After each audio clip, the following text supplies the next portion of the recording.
What we could do, though, is instead of Reagan's, fear mongering that the most thing that, you should be scared of the phrase, I'm here from the government and I'm here to help you. Actually, it could be, I'm here from the government and I'm here to, cancel your debt, get you high, make you see God, and, show you how to collectively bargain. Sounds good to me. I could see that on a sticker, like Bernie 2020, he'll make you see God. Welcome back to Left Anchor. I'm Alexei the Greek. And I'm Ryan Cooper. It's my distinct pleasure to welcome David Dayen to this show for the first time. Dave is the executive editor of the American Prospect, longtime sort of, blogger and roustabout in this sort of online journalism scene. And he's going to talk to us about a very interesting recent episode of the issue of the this American would be Prospect. The episode. This is the first episode of the issue. Yeah. But welcome, Dave. Thank you. Thanks for having me, guys. So I thought a good place to start is with your sort of introduction to the package. And this actually ties in with a little bit of good old online drama that happened today, which is like the Green Lantern theory of the presidency, which was a big thing, maybe like 4 or 5 years ago when the sort of Obama apologist land. So can you explain to us what that was all about? Well, I hate to inform your readers that we're going to have to go back in time and discuss these things. But I certainly, along with probably you and others, had some critical things to think about the Obama presidency, its inadequacies, its inability to change narratives around austerity, its inability to understand the forces that it was fighting against in the Republican Party, its willingness to offer up things like cuts to Social Security, its continuation of our sort of imperial foreign policy, and nearest to my heart, its complete botching of the foreclosure crisis and creating a situation where we had 10 million families lose their homes after the financial crisis. So there did become this breed of Obama fan, Obama defender, that brought up this thing called the Green Lantern theory of the presidency that they made up. And the idea is that Green Lantern, as we know, is a superhero who has a ring, and the ring is really only bound by his own will in terms of what he is able to conjure up. And their idea is that people think of the presidency in this way, that they're only bound by their own will, when in fact there are many checks and balances, whether you're talking about Congress or the courts or public opinion or what have you. And people shouldn't just assume that whatever Obama might have wanted to get, that he could automatically get it. So that was sort of that theory. And that theory really wrote a whole bunch of things out of the story. The biggest, in my view, being the fact that the foreclosure money was already appropriated, $75 billion worth that could have been done to mitigate the evictions of people from their homes, and really wasn't. But in the context of this package that we decided to put together, what it leaves out of the story is the fact that we've been passing laws for 230 odd years in this country, and they have been odd. And there are tons of statutory pieces of authority that really have not been employed to any kind of full potential. And a progressive president or any Democratic president could simply take up these ideas and use the administrative state to make real progress without having to rely on passing new laws from Congress, without having to rely on Mitch McConnell or, God forbid, Joe Manchin and Kirsten Sinema if Democrats are fortunate enough to win back the Senate. There doesn't have to be this despair, that this idea that well, just anything that good that could be done can be blocked. There's real authority already granted to the executive. And that's why we call the package, using presidential power for good. I mean, we see plenty of instances of using presidential power, for evil, and we're seeing it right now with William Barr's very extreme theories of unitary executive power. We have a piece actually in this same issue by former Representative Brad Miller about all of these things that the Trump administration is doing to aggrandize executive power based on a really radical reading of the Constitution. But this is just presidents doing the job that they're supposed to be doing, take care that the laws are faithfully executed. There are laws that have been passed that granted this authority, and we just thought it was important to spell them out. Yeah. And so when Damper Pfeiffer, is yelling at Farhad Manjoo that you don't understand, we were totally hemmed in, we couldn't do anything more. I mean, the clearest counter example of that, as you say, is the money that they had appropriated to save underwater homeowners and didn't, and they probably could have gotten more money than that. A slush fund. Basically. Yeah. And they chose to help the banks instead. But now, on the other hand, we're seeing Trump just push the boundaries of power in every conceivable way. It's like we're going to stack the entire judiciary with these, 30-year-old interns that have been decanted from the Heritage Foundation cloning tanks. And we're not gonna vet everyone for 8 months. And, if they ever, like farted in church once, that's it. Sorry, buddy. There's a lot of things you can do. Absolutely. And we're also seeing Trump, take that authority, both in terms of foreign policy and trade and immigration, where there are some constitutional ways in which the president does have a certain amount of power. But what's so interesting to me, and what I mentioned in my sort of open of this using presidential power for good piece, is that Trump's also using a bunch of statutes that have been granted to the executive to work their will. All of these tariffs are based on this thing called the Trade Expansion Act of 1962, and he's using a section of that to put forward these tariffs when Congress is supposed to have a role, but they gave that up to the president. The farm bailout that's being done is one of the most interesting things, because it's actually a New Deal era law called the Commodity Credit Corporation, and he is using that to offset the bad effects of his own tariffs, to just funnel billions of dollars into the hands of farmers, much of which goes to agribusiness, by the way. But of course, here's Donald Trump using a New Deal program to just throw money at a problem.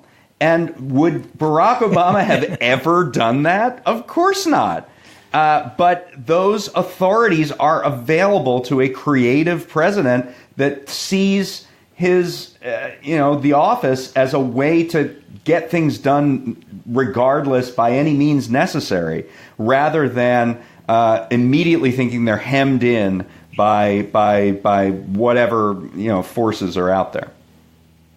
So this is really interesting to me, because what this is doing is it's countering the notion that Obama and other centrists are the pragmatic ones who actually know how change works or doesn't work. And they're the ones that simply understand the inner workings. And, if not for the way that politics actually has to happen, they might push forward these really progressive plans. And therefore, it really makes no difference how leftist your candidate is, because they're going to run into the same obstacles. And really what matters is the ability to open Mitch McConnell's mind to compromise or something, right? Right. As if that's what we all need to figure out, the psychology of Mitch McConnell's mind. And once we unlock that, we can really, which is what you're saying is no. Much more important than that is the will to use some of it is having the kind of curiosity and creativity, as you write, to discover these old statutes or these ways in which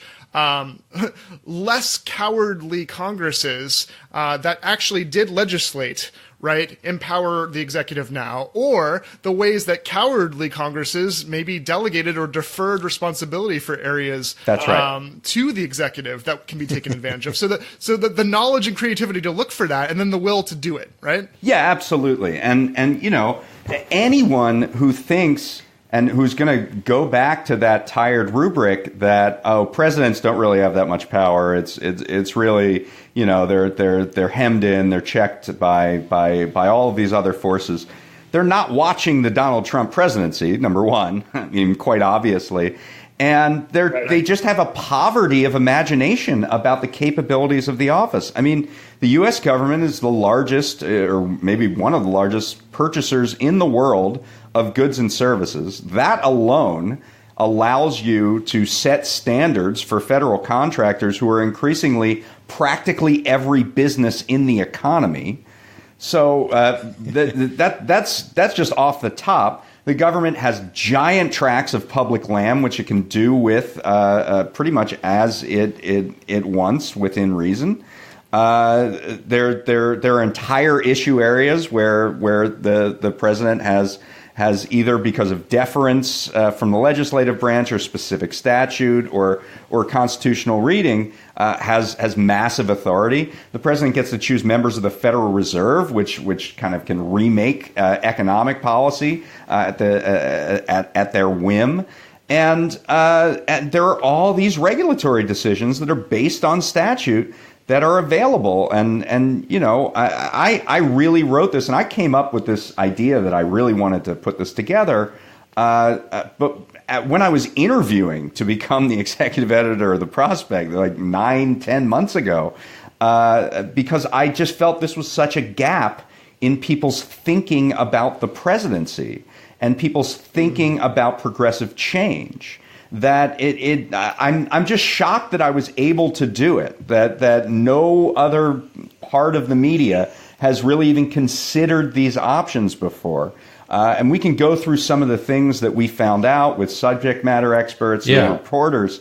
But it was just stunning to me that this was just an available, special report that we were able to do. But I think it's just incredibly vital to show that there is some agency here, and who we choose as president really is going to matter because that all of these options are available to them. It's really remarkable, and we will dive in more depth to a few of these key areas. But you put together this package, which I think everyone should really dive in depth to, of 30 different executive actions that would be very, very meaningful and radically affect people's lives.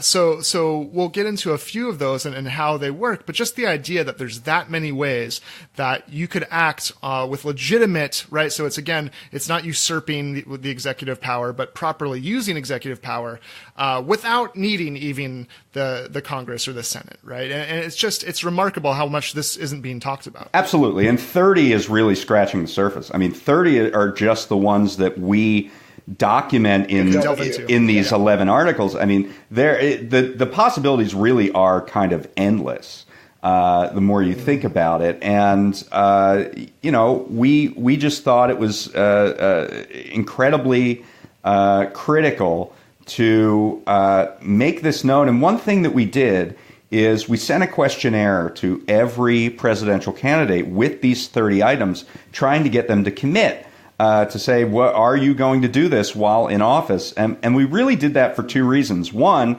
we wanted to put next to every article a little sidebar that says, here's who said what about this particular area of policy and what they were willing to commit to. But we also sent it because we wanted the presidential candidates to know, not just to educate them. Yeah. Yeah. I mean, not not just that these are areas available to them, but that we're watching.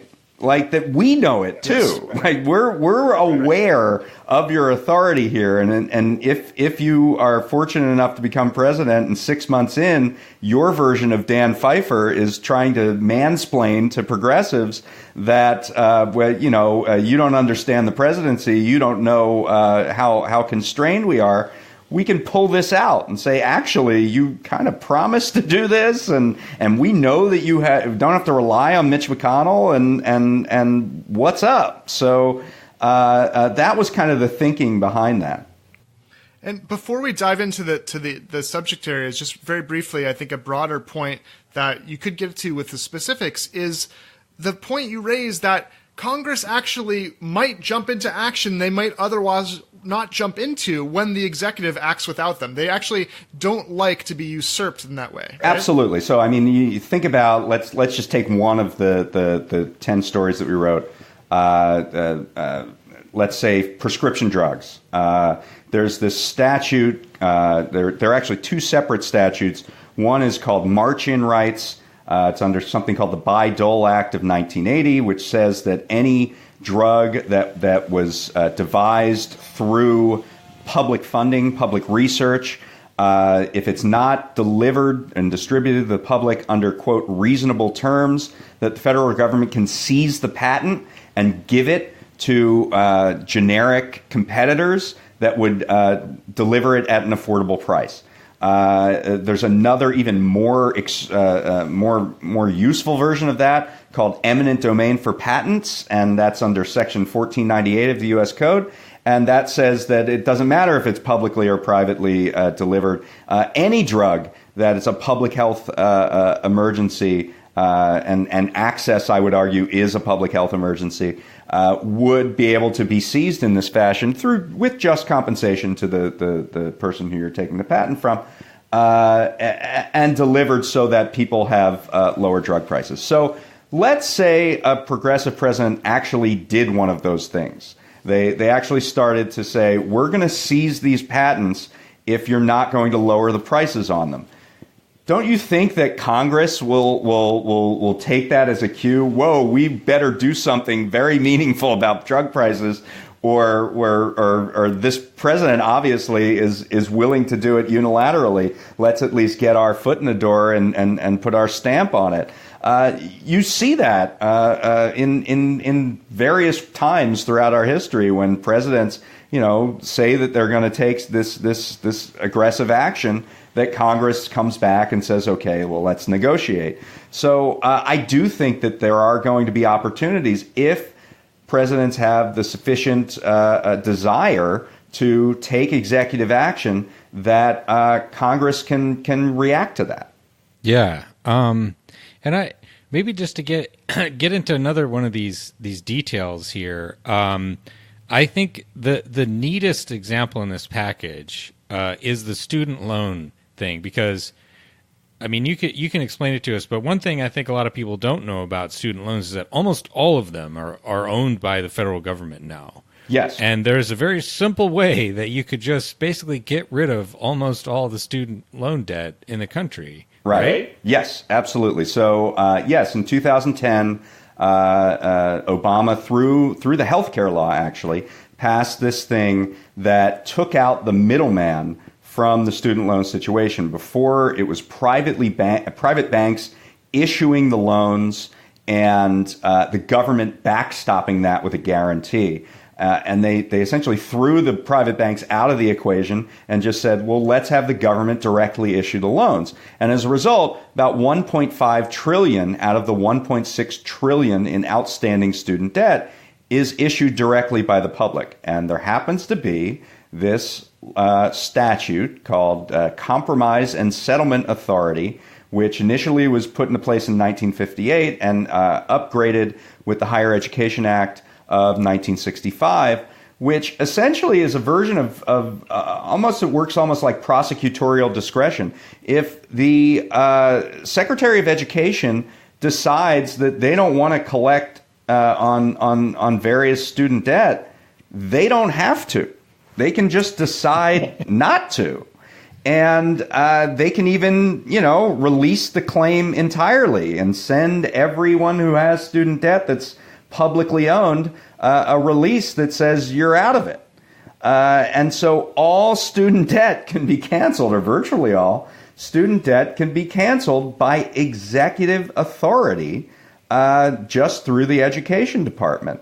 And now, if that's not a powerful spur to change something about the higher education finance system, I don't know what is.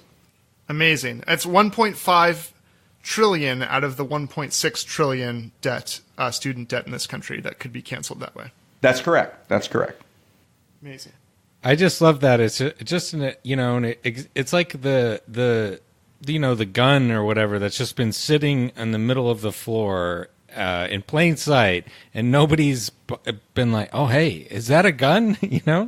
We're kind of putting it in plain sight. I feel like it's the gun that's been buried in some chest somewhere, under old yearbooks and blankets and stuff, and we're just pulling it out and saying, "Hey, guys, you have a gun here."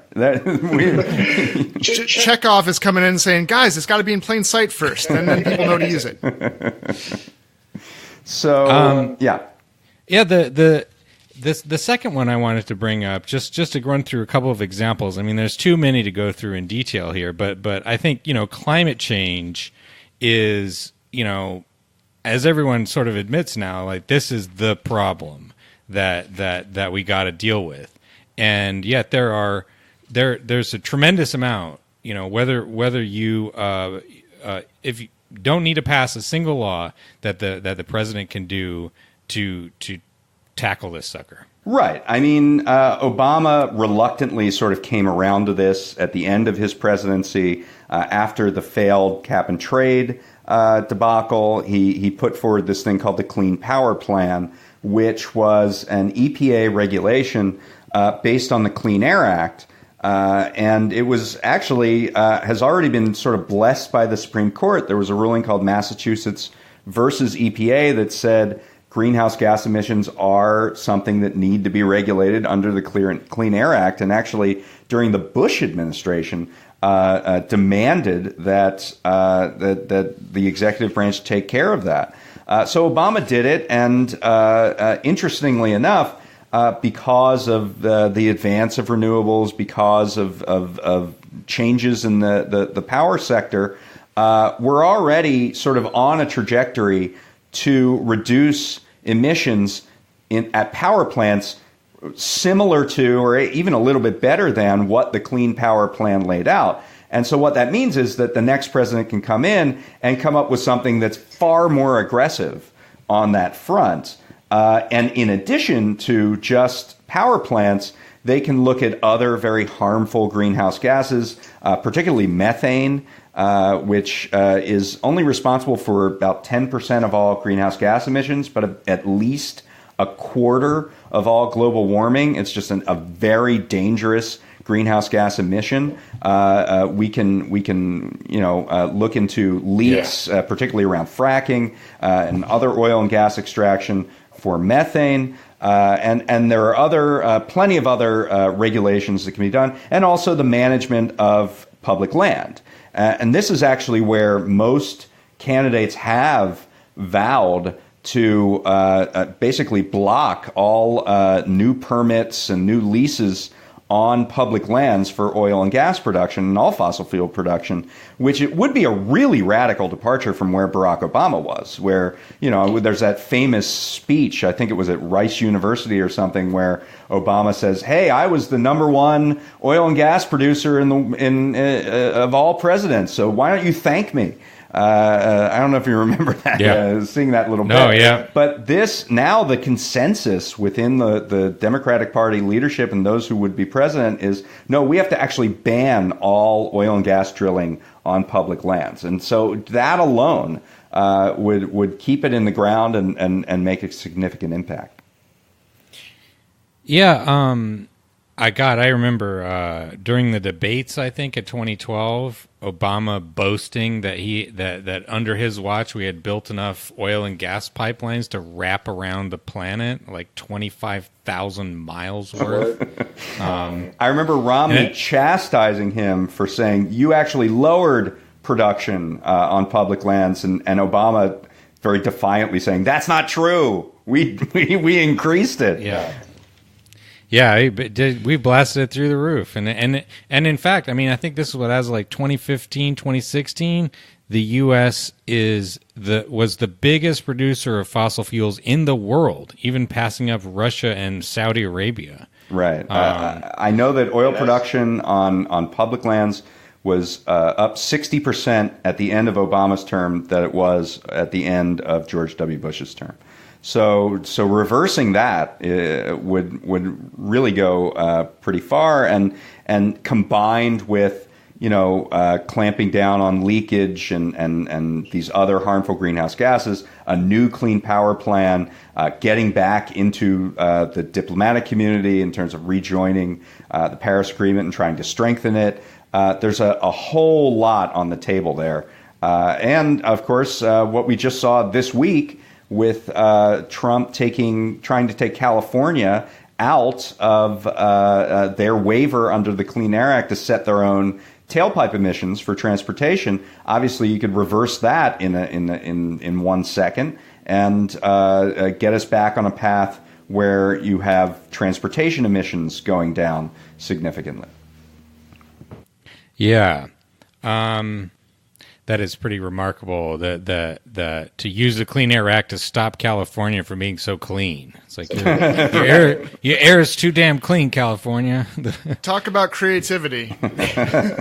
The last example I wanted to bring up, but we could talk about some more of them, but is the anti-monopoly stuff. So I feel like this is a sort of really budding locus of discussion on the the sort of broad left, so to speak. Matt Stoller just had a book that came out about anti-monopoly, and there's a real rich tradition here, and decades of legislation, going back well over 100 years, right? And granting really spectacular authority over the affairs of corporations to say, yep, you got to bust yourself up. You can't be doing this thing because it's anti-competitive. Absolutely. What could the next president do?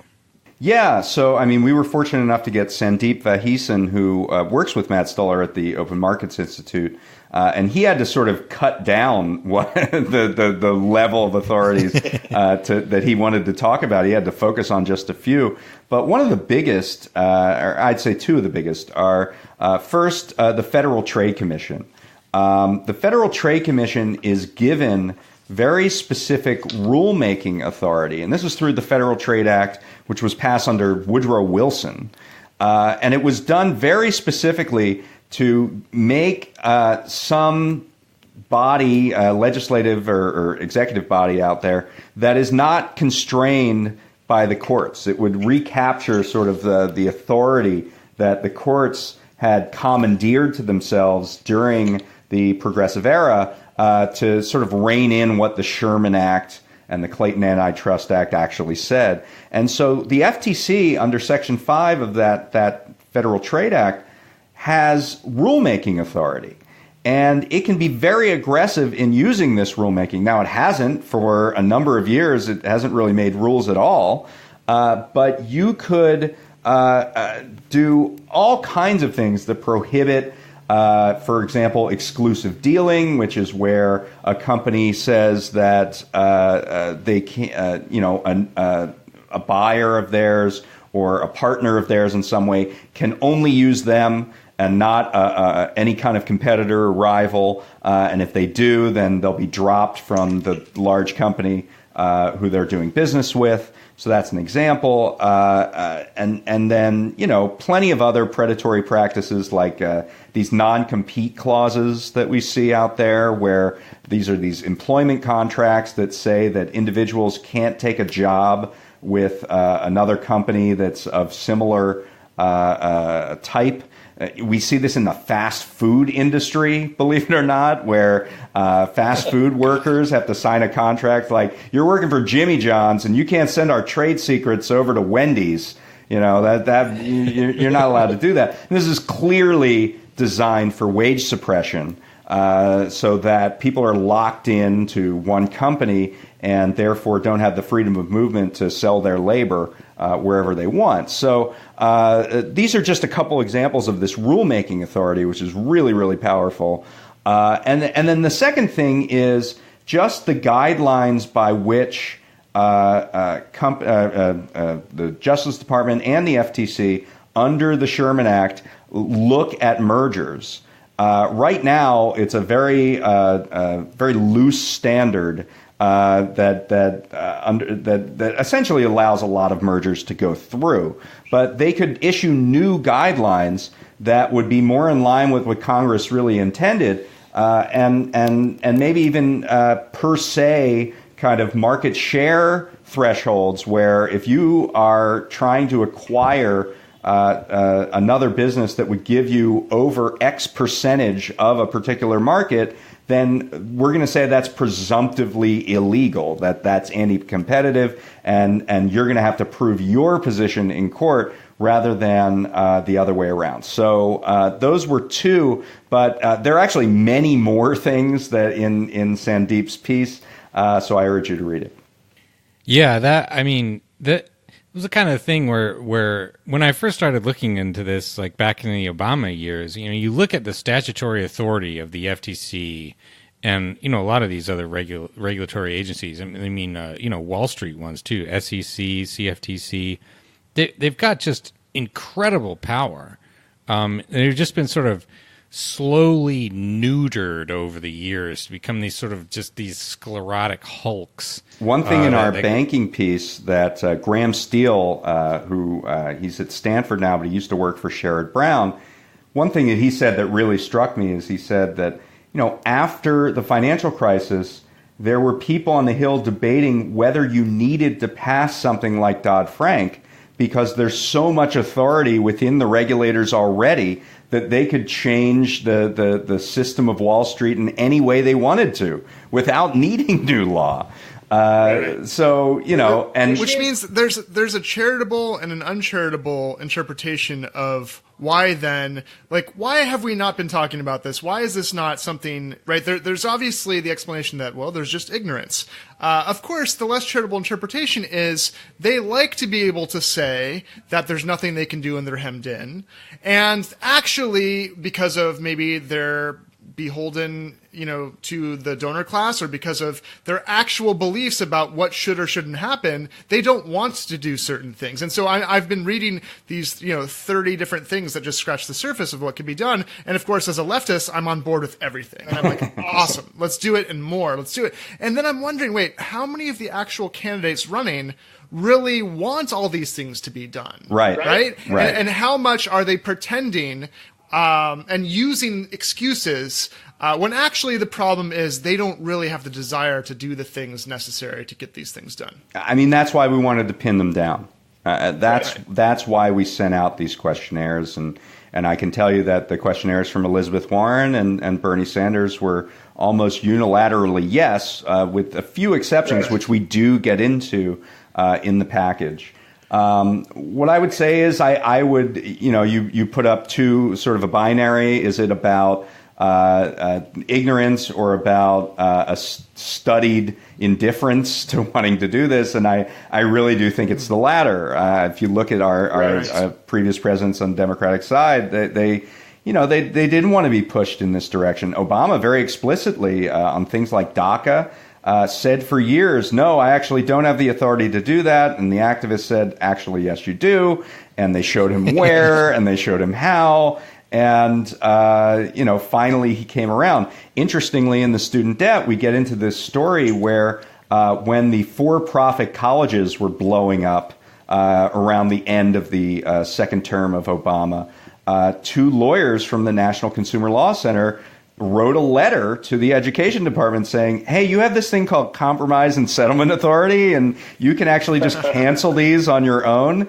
And, Obama, they didn't do it. They said that was a bridge too far. A lot of people from that education department now work in the for-profit college sector. So figure that one out. So I really do think charitable interpretations are not looking good. I'm trying to think of so let's just try to be the most charitable as possible. Is there a way that, because it looks like even Bernie and Elizabeth Warren have yet to commit on a few things, is there some notion that I believe in this, but if I advocate it now before I'm president, then that'll be worse for my possibility of being elected.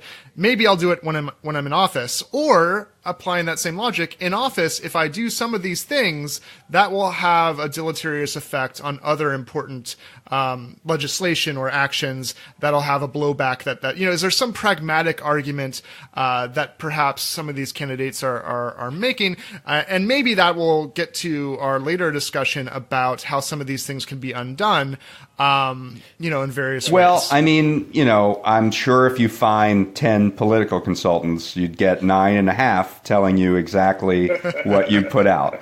That, we got to move slow and you got to bring the public along and whatever.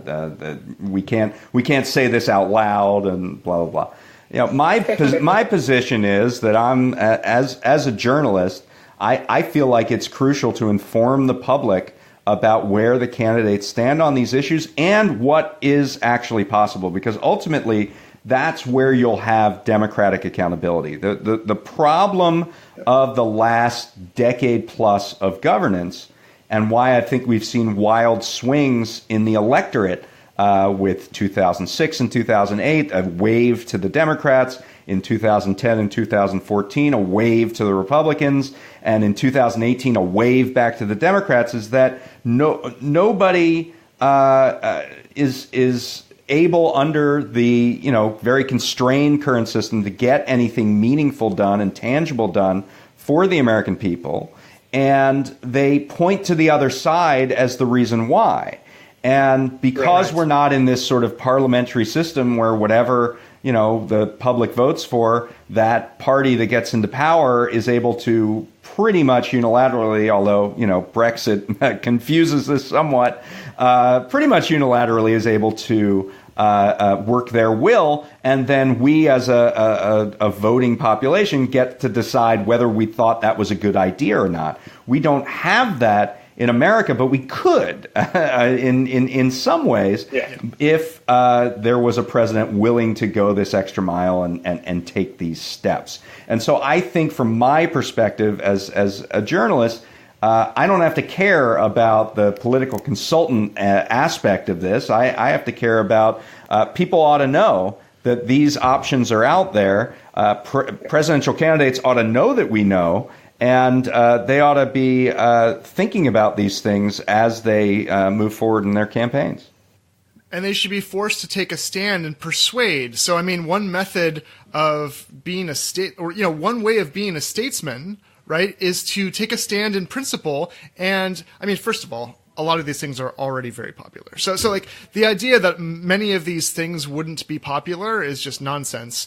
There's probably broad support for very many of these 30 executive power actions that you're talking about. But beyond that, the role of a good statesman is to tell the public why something is good for the common good and for the people that the person's representing, right? And so, like, you're, as a journalist, in a way, forcing the issue so that things that are available are indeed in the public sphere up for debate, and our leaders can show their character, their values, and their vision of how to achieve what's good for us, rather than hide. I think that's absolutely right. And, look at the situation around student debt. I mean, Sanders and Warren have already proposed very substantial student debt cancellation. And all that we're saying is that, okay, you've proposed it. I don't know if Mitch McConnell's going to agree with you, but all you need is an education secretary whom you appoint to agree with you to get this done. And interestingly, I mean, Sanders kind of said, if Congress refuses to act, they will explore other avenues. Warren said she was still looking into the legal authority around it. So I feel like if nothing else, we sparked a conversation about it within those campaigns. And they now have to think about this because it's going to be out there. So this raises a kind of what you might call a cultural question, I suppose, which is that, you're talking about really bending these agencies in many cases, like a very considerable degree to like just shaking them out, like not just shaking the rust off, like beating the rust off with like a right, like a hammer, and the a barnacles wire are brush. flying here. Yeah. And I think that would be my suspicion, and I think this is probably correct, is that is going to be hard. I think that the institutions are going to resist you, but I also think it's probably not impossible to be, to kind of inspire a new esprit de corps in these. Like, I remember when they first set up the CFPB, and it was like full of crusaders, and they were like, "We're gonna get these fucking credit Ryan, card companies." can you tell our audience what that stands for?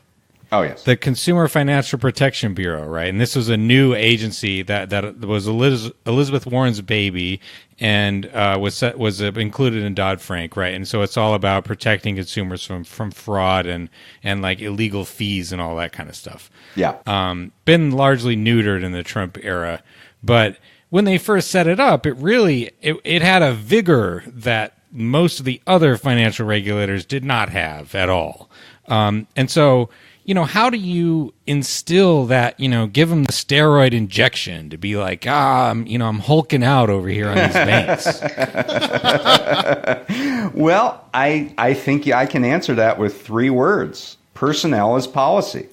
So what the career bureaucrats think about some of these ideas is offset in a way by what the leadership, the political leadership that's appointed into these agencies to run these agencies can do. And we've seen this in the Trump era, right? I mean, they hired Scott Pruitt and Andrew Wheeler, coal lobbyists, or an energy lobbyist at least, to run the EPA. And whatever direction the EPA was going in previously, it came to a complete standstill because the leadership wanted to go in a certain direction. So who is appointed in to head these agencies matters.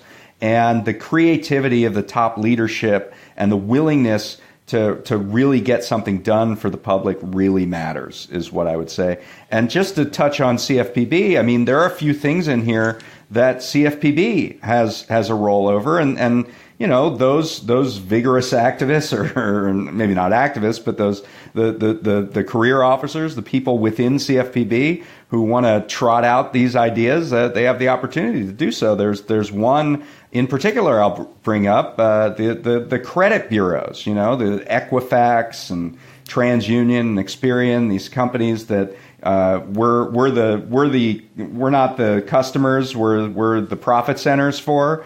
Where they sell our information to these banks and things. You can create, under existing authority, according to our package, according to Graham Steele, a public credit registry that the CFPB would then be the credit reporting agency, and it would furnish this information to various lenders who want to check you for credit. They would be barred under the 1974 Privacy Act from selling that information to data brokers or profiting off that information in any way. It can be done with certainly. I guess the question would be, we can't give up this kind of security to the government. Well, I don't think Equifax is doing such a great job with it. So certainly a level of security better than one that releases 154 million pieces of information out to hackers. Hopefully there are certain, people in these agencies that have been thinking about these ideas, and ideas that we haven't even come up with for a long time, and see, an activist government, a government that's willing to push these boundaries, as an opportunity to finally get these things done. I think there's an important thing tying into your point that people don't necessarily trust the government there, and threading the needle between just like being really good technocratically and having a great bureaucracy, and the feeling that people have, which is that the government doesn't do anything for them. It's because they don't know what the hell the government does, because it's so like mystified and complex, and they have no idea all the things that are being done for all the people all the time, because it's really, I mean, you could say it's a political communication issue, but when it's something simple and straightforward like single payer healthcare, everybody gets it. They're like, oh, this is a huge, massive benefit from my taxation that's going into this public good and this thing that I directly see the connection to the government with, right?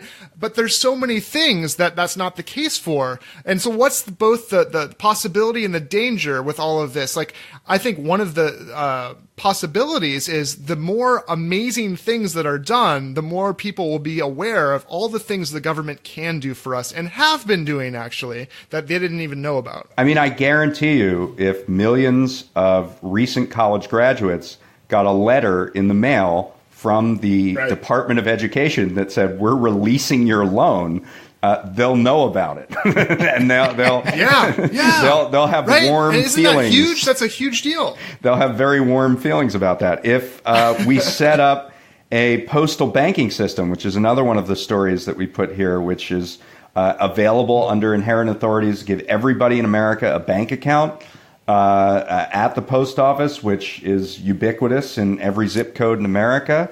That is something that you know, suddenly you have about a quarter of all Americans that have little or no access to the financial system, and it's flipping that switch and saying here's a public option, here's a bank account. That's a huge deal. I mean, considering that you pretty much need to enter the financial system to do almost anything these days, whether you're talking about getting a job or renting a car or doing just about anything. If the government would suddenly give people the freedom and the option to do that without, killing them on fees or requiring a minimum balance, that's enormous. So I think there are opportunities there. Some of this stuff is, writing rules and things that might not seem that tangible. But other things, I think, are very public-facing and very powerful. Smoking weed, for example? Well, yes. In fact, and there's a little news in there in that I had not seen this before.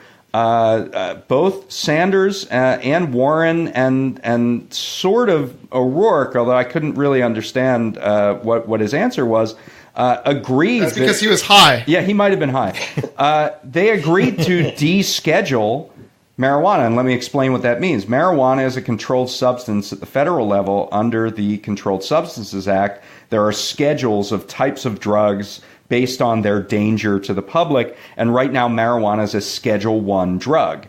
That is the most dangerous that you can get, and it restricts all sorts of things. First of all, it makes it illegal. It restricts federal funding for studying the effects of marijuana. It restricts, in many cases, banks from doing business with legal marijuana businesses in the states. And so you have this situation where these businesses are paying their taxes by, rolling up Brinks trucks and bringing out sacks of cash.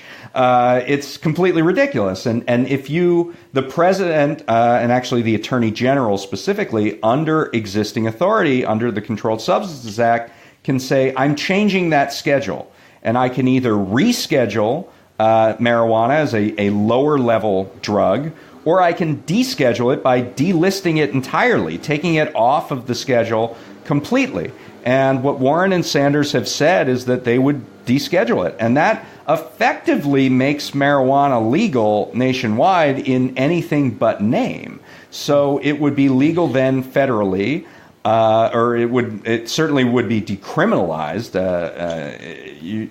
If the drug is descheduled, you can't really cite someone for possession of it or even sales, I don't think. And then it would be up to the states. And of course, more than half of the states already have legal medical marijuana, and a growing number of states have legalized it for recreational use. So this would be a huge sea change, and it can be done by executive authority. And we have two candidates now, or maybe three, who have said they would do it that way. There are others like Cory Booker, who has put out legislation to try to get marijuana descheduled legislatively. But of course, that's a heavier lift because you have to go through Congress to do that. It's available to the next president. So we talk a lot about pot. That probably matters a lot more in terms of criminal justice. But, there's also, the psychedelics, the MDMA, kind of, Psilocybin. Right, party drugs and tripping drugs that very easy to make fun of. But there's a lot of research in the last kind of 5 to 10 years that have demonstrated some pretty spectacular potential, possibly, for these type of drugs for treating, PTSD, depression, anxiety, and so on. And haven't they been legalized in Colorado? Like magic mushrooms, wasn't that legalized in Denver or in Colorado or something like that? I think in Denver, maybe. But couldn't you apply the same framework, yes. As what I'm saying, to the, because it's just as ridiculous to say, because Schedule 1 is no... extremely addictive and dangerous, and no medical and no use, and all the psychedelics just do not fit in that category. Right. I mean, if you just stick them in Schedule 3 or whatever, which is less restrictive. And Ryan, there's a history on the record of investigations and hearings where experts say how wrong that is, and the politicians just don't care. Right. I mean, you have a Schedule 1 includes like LSD, heroin, and marijuana. I mean, it's completely ridiculous. And some of the psychedelics that you're talking about. So, yes, I mean, if you want to go further, the Attorney General, there are some steps that need to be taken through the DEA. The Health and Human Services need to make a scientific and medical recommendation. But, the president would have access to appoint the people who would make those recommendations at all those separate agencies. And if they're determined to end the war on drugs, we can end it in large degree through the use of the scheduling. And work will have to be done, like as you suggest. Like our bureaucrats will have to work their asses off, even with like the student debt. You said, OMB is involved, IRS is involved. Sure. It's gonna involve a lot of agencies and a lot of sign-offs. But at least that's our government working for a benefit instead of like ICE capturing people and imprisoning them in cages. So it's like a different way to use the government, right? This is why we called it using presidential power for good. Yes, instead of what we normally see. And which will then in turn, I mean, what I've hated for many years about the reactionaries is they get into power and they make it a self-fulfilling prophecy that the government is bad for you because they take the government and make it bad for you. And so that's a beautiful thing they're able to do, like to like perform the very ideology that they're espousing by harming you. Anyway, right. What we could do, though, is instead of Reagan's, fear-mongering that the most thing that, you should be scared of the phrase, I'm here from the government and I'm here to help you. Actually, it could be, I'm here from the government and I'm here to, cancel your debt, get you high, make you see God, and, show you how to collectively bargain. Sounds good to me. I could see that on a sticker, like Bernie 2020. He'll make you see God. I can totally see that. Exactly. Now, I mean, aren't we going to have a more favorable view of leftist ideology after that? Isn't that? I mean, hell, Kentucky might go blue. You never know. There you have it. But you're absolutely right. I mean, what we've seen is conservatives come in and wreck government. That has been their fundamental ideology. We get into that in one of the pieces around tax policy, where our guy Victor Fleischers with the University of California, Irvine, he writes about various loopholes that could be closed and things like that. But then at the end, he says, most important thing we can do is actually start auditing the rich again. and that's where the money is, and that's what's been completely lost. And he lays out some percentages of the percentage of taxpayers at various incomes and how the auditing has changed over the years, and it's really dramatic. I mean, it's really stark. And that's a perfect example of government just being ruined from within, ruining this revenue capability. And then, of course, the deficit hawks say, oh, no, we don't have any money. Well, we don't have any money because people are stealing it with impunity and shirking their obligations. And if we just change that, we could have some serious abundance with respect to the federal treasury. So, I think that's a perfect example of what you're talking about. And that reminds me about when we spoke to Emma Caterin about, poor Tiffany Caban should have won that race, but about how a DA that's progressive wouldn't just be, importantly, would be focused on decarceration and really undoing the harms to populations that have been really abused by the way we police and the way that we do mass incarceration. But actually, somewhat counterintuitively to leftists, you could use the DA's office to actually target the rich and powerful who never get targeted by right? So, you could also think that the Attorney General of a real leftist might suddenly threaten and go after all kinds of powerful corporations and people that have been, being aided by the government rather than held to account. Definitely. We have one policy in there that talks about this little obscure piece of the Sarbanes-Oxley Act, which was put together after Enron and all the accounting scandals. And it forces CEOs to sign a piece of paper every year, and this is still in force, they do it every year, that says they are in control of the risk management of their company. So the CEO of Equifax signed that the year that he lost everybody's personal information. He signed that. The CEO of Wells Fargo signed that the year it came out that actually they were making fake accounts by the millions in the names of their customers. And there is jail time in the statute for if you sign that and it turns out to be not true. And so literally just enforcing that one section of Sarbanes-Oxley would be this massive change in accountability for corporations. Jail the bankers, baby. There you go. The last question I've got for you here, the last section in your package is by Scott Lemieux. And it's about, the certain court backlash that you're going to get, right? If you try to do any of this stuff. Right. And, because Trump's been just stuffing all these vacancies full, as we've been saying. He's got a conservative majority on the Supreme Court now. And so, what is the strategy to deal with that obstacle? Well, it's definitely, the source of concern, and it would be the source of concern as surely as if you passed a new law as it is if you try to use an existing law. The conservative ideology on the courts is sufficiently malleable, I feel, that, if a Democrat does it, it might be seen as presumptively illegal in some way or another. Scott lays out the different ways in which we're starting to see this bubble up.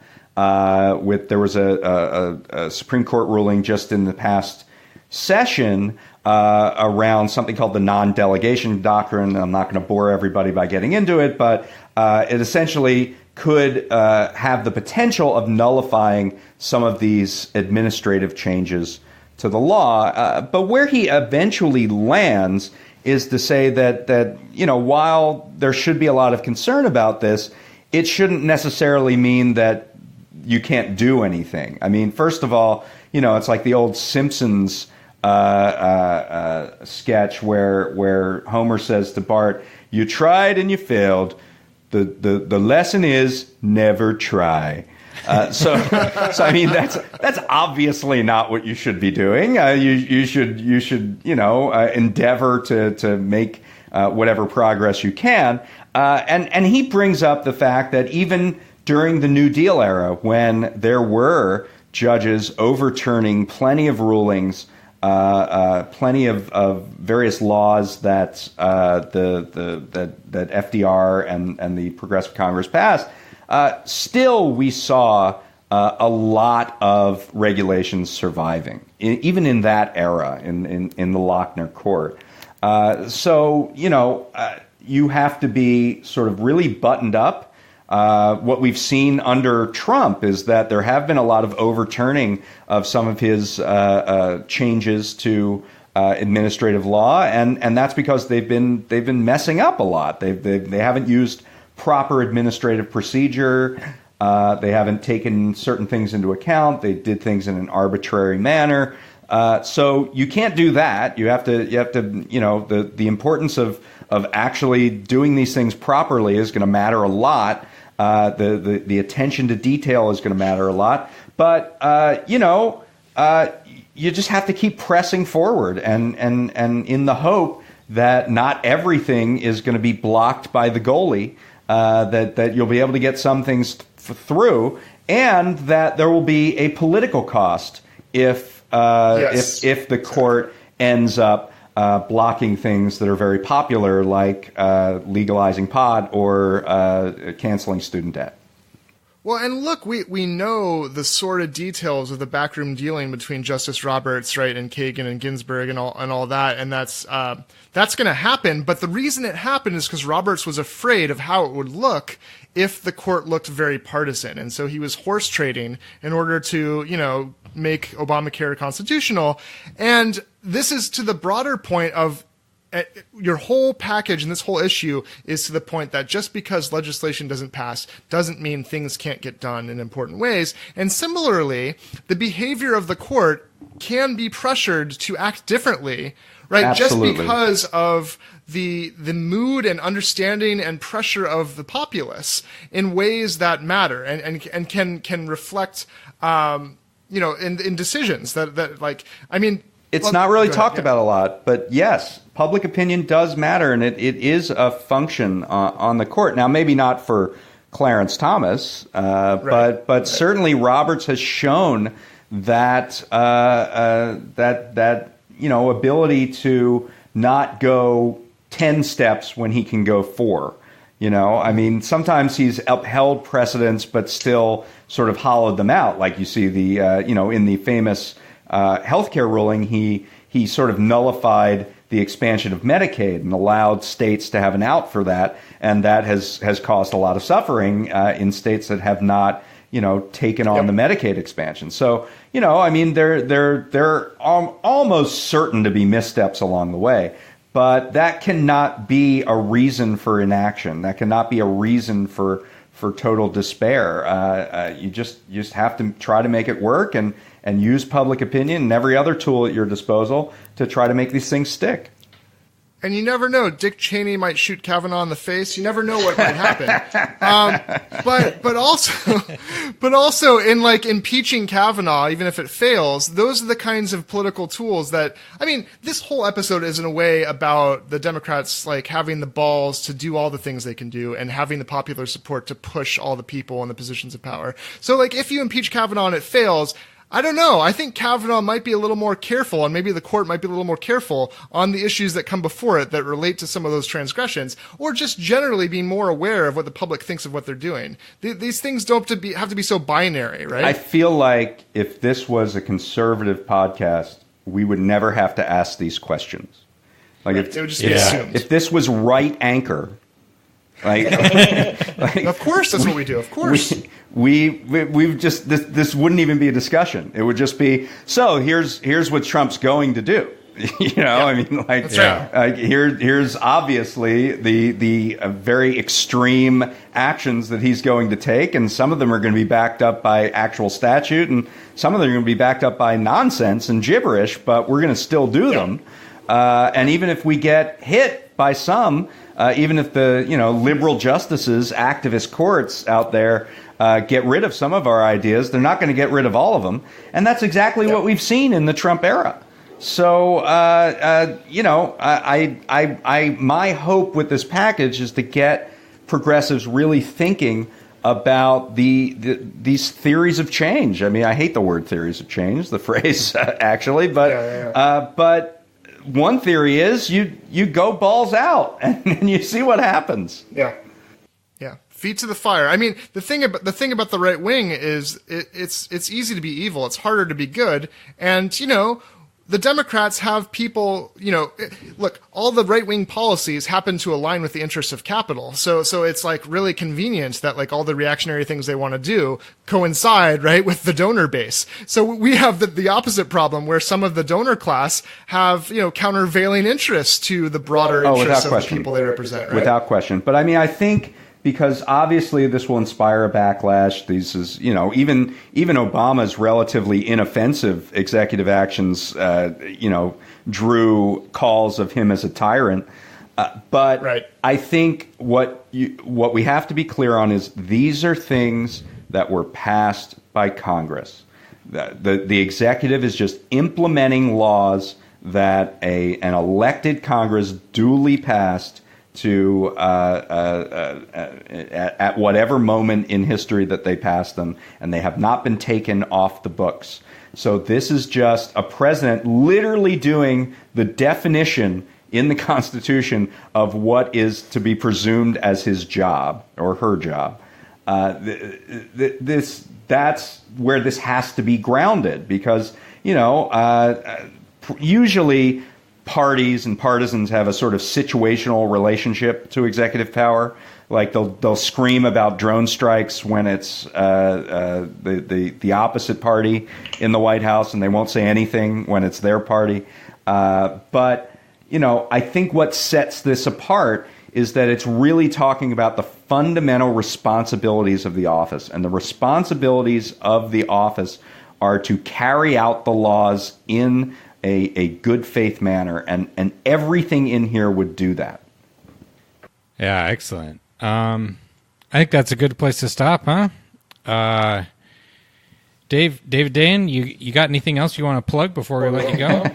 Well, it's prospect.org. On September 23rd, we're going to start rolling out these things online. The issue itself is on newsstands, and you're welcome, obviously, to subscribe at prospect.org/subscribe. I should say that in coinciding with this new package, we're actually putting out a new website that I think people are going to enjoy. It's going to be much easier to read, and we'll have a lot more functionality. So that's about it. Prospect.org. Wonderful. Yeah. We'll link to all of that, and we hope you come back on. I don't know if this is outing you, but I feel like there's a book in the offing in the near future you should come back and talk about with us. I would love to do so. That comes out next June. It's called Monopolize: Life in the Age of Corporate Power, and I would love to come back on and talk about it. Yeah. Oh, and don't miss, we'll link to your previous book. We were talking about the Obama foreclosure disaster, and your book, Chain of Title, is definitely the best one on that. And every patriotic American needs to read this book. Well, in my opinion. And well, David, depending on how much you enjoyed this, maybe you should come back twice. There you go. Not just Americans, by the way. I literally today just received a copy from my publisher of the Mandarin Chinese version of Chain of Title. I have no idea why anyone in China would really care about this, but I'm glad that they've translated it, and I have the one existing copy in the United States of Chain of Title in Mandarin.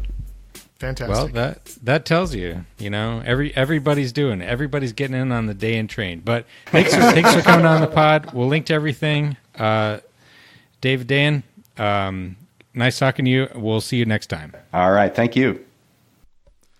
Last but not least, we have a friendly reminder that we have a Patreon.